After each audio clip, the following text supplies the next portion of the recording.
এশার নামাজ সামনে আছে, এই জন্য আমরা ইনশাআল্লাহ অল্প সময়ের মধ্যে প্রোগ্রাম শেষ করে দেব। আমার একটা জিজ্ঞাসা, আমাদের কারো যদি পিঠ চুলকায়, এই পিঠ চুলকানিটা নিজের হাতে চুলকানো অন্যের হাত দিয়ে কি সেই সুবিধাটা পাওয়া যায়? পাওয়া যায় না। ঢাকা 18-তে আমরা গত স্বাধীনতার পর থেকে যে কয়টা নির্বাচন হয়েছে, যেগুলো হয়নি তো হয় নাই, সেটার হিসাব ভিন্ন। এই সব মিলিয়ে যেই কয়জন সদস্য, সংসদ সদস্য আমাদেরকে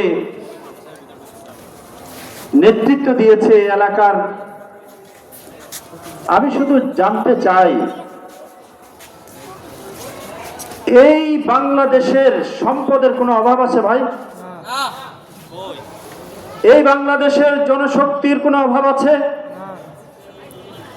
প্রতিটি মানুষ দুটি হাত তাদের উপার্জন করার ক্ষমতা রেখেছে। আমার দেশের সম্পদ মহান রব্বুল আলামিন ভরপুর করে দিয়েছেন। বাংলাদেশের সাধারণ জনগণ গ্রামে গঞ্জে খেটে খেয়ে যারা নিজেদের শ্রম উপার্জনের মধ্য দিয়ে যারা এই শহরগুলো, বন্দরগুলোকে পরিচালনা করছেন, মনে রাখবেন, শহর বন্দর অচল হয়ে যাবে যদি আমার গ্রামের ওই কৃষকের হাত বন্ধ হয়ে যায়, যদি আমার উপার্জন বন্ধ হয়ে যায়, যদি আমার উৎপাদন বন্ধ হয়ে যায়, যদি আমার কৃষক ফসল ফলানো বন্ধ করে দেয়, যদি ওই জেলে মাছ ধরা বন্ধ করে দেয়, যদি আমার কামার কুমার তাদের শিল্প বন্ধ করে দেয়, তাহলে শহর বন্দরগুলো অচল হয়ে যাবে। আজকে নগরীর সুযোগ সুবিধা ভোগ করে রাষ্ট্রের হাজার হাজার কোটি টাকা আত্মসাৎ করে এই বেহেশত সময় ভূখণ্ড বাংলাদেশটাকে আজকে তলাবিহীন ঝুড়িতে পরিণত করা হয়েছে। সাথী বন্ধুগণ, দুঃখ ভারাক্রান্ত হৃদয়ে আজকে বলতে হয়, বারবার আমরা যাদেরকেই নির্বাচিত করেছি অথবা নির্বাচন ছাড়া যারাই ক্ষমতায় গিয়েছেন, তারা এদেশের সাধারণ খেটে খাওয়া মানুষের ভাগ্যের পরিবর্তনের চিন্তাও করেন নাই। সুতরাং আজ সময় এসেছে আমাদেরকে মৌলিক বিষয়গুলো উপলব্ধি করতে হবে। আমাকে বুঝতে হবে, যদি আমরা আমাদের রাষ্ট্রের উন্নয়ন চাই, যদি আমরা আমাদের ভূখণ্ডের উন্নয়ন চাই, যদি আমার দেশের মানুষের ভাগ্যের পরিবর্তন চাই, তাহলে আমার অর্থনীতি স্বাবলম্বী করতে হবে, আমার রাজনৈতিক স্থিতিশীলতা অর্জন করতে হবে, আমার দেশের মানুষের মৌলিক অধিকারগুলো নিশ্চিত করতে হবে।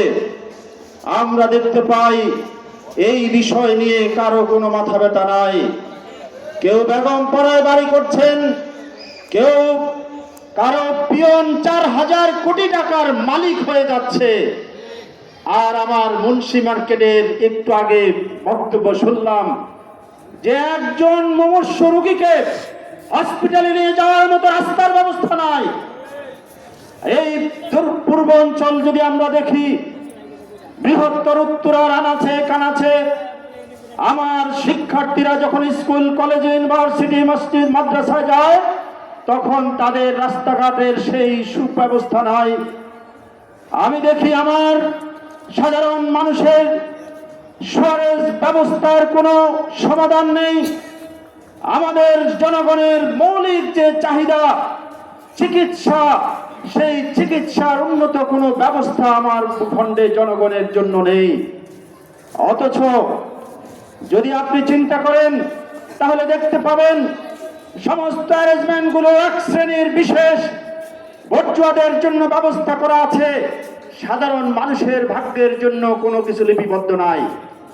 আমি জানতে চাই, রাষ্ট্রের পক্ষ থেকে জনগণের বরাদ্দ আছে কি নাই? প্রতিটি নাগরিকের জন্য রাষ্ট্রের বরাদ্দ আছে।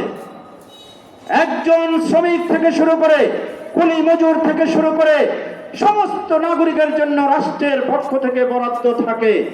কিন্তু রাষ্ট্রের এই বরাদ্দগুলো আমার জনগণ কখনো স্বপ্ন দেখতে পায় না। কারণ মাথা থেকে পা পর্যন্ত লোভ লালসা এবং জাগতিক সেই চাহিদা পূরণের জন্য, সম্পদের পাহাড় তৈরি করার জন্য তারা সব নিজেরাই গ্রাস করে নিজেরাই স্বাবলম্বী এবং সম্পদশালী হচ্ছে, আর জনগণের ভাগ্যের কোনো পরিবর্তন হচ্ছে না। সুতরাং এই অবস্থা কি চলতে দেওয়া যায়? আমরা স্পষ্ট বলতে চাই, আজ জনগণের কাছে আমরা এমন একটা রাষ্ট্রের উদাহরণ দেখাতে চাই যে রাষ্ট্রের একজন প্রধান কর্তা, রাষ্ট্রের একজন প্রধান ব্যক্তি ওই তার একজন সাধারণ নাগরিকের বাড়িতে গিয়ে যখন দেখেছেন উনুনের উপর পানি দিয়ে একজন বৃদ্ধ মা আগুন জ্বালিয়ে বসে বসে সান্ত্বনা দিচ্ছে সন্তানকে, ওমরে ফারুক খলিফাতুল মুসলিমিন তিনি তার রাষ্ট্রীয় কোষাগার থেকে, বাইতুল মাল থেকে পিঠে বোঝা বহন করে ওই বৃদ্ধ মায়ের দরবারে পৌঁছে দিয়ে ক্ষমা চেয়ে বলেছেন, মা তুমি আমাকে ক্ষমা করে দাও, কারণ কাল কিয়ামতে আমি এর জবাব দিতে পারবো না। আমরা এমন রাষ্ট্রের কথা বলছি যে রাষ্ট্রের প্রতিটি নাগরিকের সেবক হবে রাষ্ট্রের কর্তব্যপ্রাপ্ত দায়িত্বপ্রাপ্ত ব্যক্তিরা।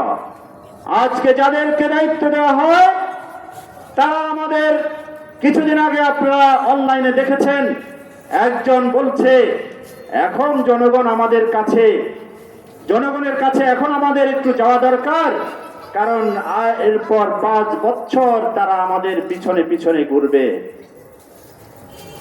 এই ধরনের ভাওতাবাজি করে আর বাংলাদেশে কেউ ক্ষমতায় থাকতে পারবে না। আগামী দিনে বাংলাদেশের প্রতিটি নাগরিক সচেতনতার সাথে সিদ্ধান্ত নেবে। আমরা দেখেছি 54 বছরে আমরা আমাদের কোনো অধিকার খুঁজে পাই নাই, আমরা বাক স্বাধীনতা পাই নাই, আমরা ভোটাধিকার দেখি নাই, আমার নাগরিকের মৌলিক যতগুলো সমস্যা আছে আমরা সেগুলোর কোনো সমাধান দেখি নাই। এজন্য আমরা সামনে আগামী এমন একটা রাষ্ট্র দেখতে চাই যে রাষ্ট্রে প্রতিটি নাগরিক তার অধিকার বুঝে নেবে, কড়াই গন্ডায় ওমরের সামনে দাঁড়িয়ে বলবে আপনার জামাটা কেন লম্বা হয়েছে জবাব দিবেন, তারপরে আপনি খুতবা দেবেন। সেই শাসন, সেই ব্যবস্থা যদি আমরা দেখতে চাই তাহলে আমাদেরকে অবশ্যই দুর্নীতির বাহিরে এসে ন্যায় এবং ইনসাফ ভিত্তিক রাষ্ট্র গঠনের জন্য আমাদেরকে নির্বাচনে সেই সিদ্ধান্ত নিতে হবে। প্রিয় ভাইরা, যদি আপনি আঙ্গুর ফল পেতে চান তাহলে আপনাকে তেঁতুল গাছ লাগিয়ে আঙ্গুর ফলের আশা করা যায় না। বছরের পর বছর, অর্ধ শত বছর একজন এসে আমাদেরকে বললেন যে আমরা সোনার বাংলা উপহার দিতে চাই। আমরা বললাম খুব ভালো কথা। অন্যজন বললেন যে আমরা সবুজ বাংলা দিতে চাই। জনগণ বলল খুব ভালো কথা।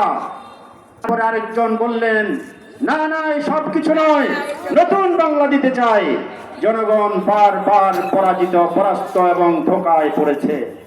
এবার আমরা দেখতে চাই, এবার আমরা ন্যায় এবং ইনসাফ ভিত্তিক